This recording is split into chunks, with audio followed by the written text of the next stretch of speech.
He never fired a gun, yet he served nearly 3 decades for murder. The only evidence against him, a teenager's fading memory, manipulated by fear, red tape, and corrupted justice. This is the story of how Robert Foxworth became a victim of a system meant to protect him. 80-year-old Antoinette McLean innocently opened the door of her apartment to strangers asking for her father, Kenneth McLean. They didn't see faces clearly, but they remembered clothing, hair, and a red car. Police acted fast, issuing vague descriptions and gathering rumors from a confidential informant naming Robert Foxworth among 4 possible suspects. What followed was a chaotic nightmare. Kenneth was abducted, stripped to just a sweatshirt, bound with duct tape, and fatally shot in the street. Robert Foxworth was just 23, when his life changed forever. Not because of something he did, but because of something he didn't do.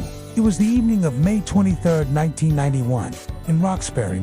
He also said he only saw the shooter's back, then changed his story to say he saw a side profile. Eventually, he admitted he was 80% sure. Not exactly proof beyond a reasonable doubt. He claimed he was with Robert during a drug deal gone wrong, an altercation over bad cocaine that ended in murder. Logan, trying to avoid prison time, said Robert was the shooter. But inconsistencies riddled his story. Derek picked Robert, the only man with long curly hair, matching what little he recalled. In 2003, Robert's legal team filed a writ of habeas corpus, citing a change in federal law.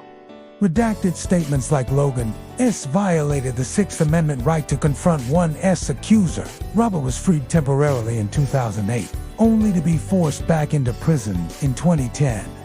The petition was granted in 2006, and Judge Zobel ruled Robert's trial was unconstitutional.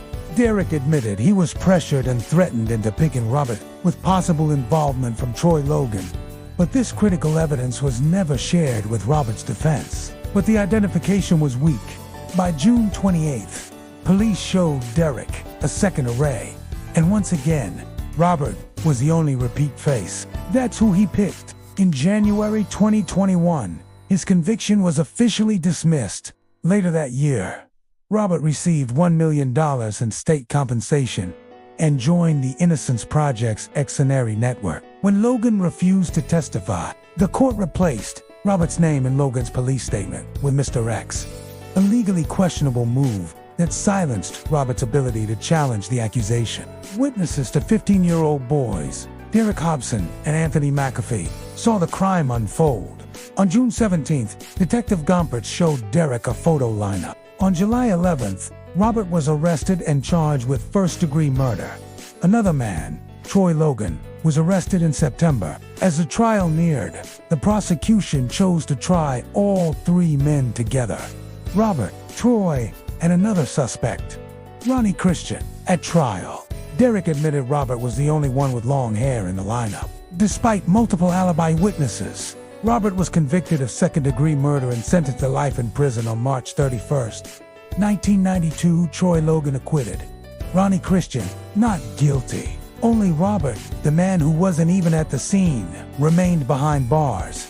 Years passed, but Massachusetts pushed back. They claimed the law change didn't apply retroactively. Meanwhile, hidden police documents surfaced. 2 confidential informants had reported in 1993 that the killer wasn't Robert. It was a man named T. Both teen witnesses, Anthony and Derek, recanted their testimony. On December 23, 2020, a judge ordered Robert Foxworth's immediate release after 29 years of wrongful incarceration. He never stopped fighting, not even when freedom seemed impossible. And now, his story is a symbol of justice delayed, but not denied. Thumb up the video if you like and subscribe my channel for more real crime stories. Thank you very much for watching.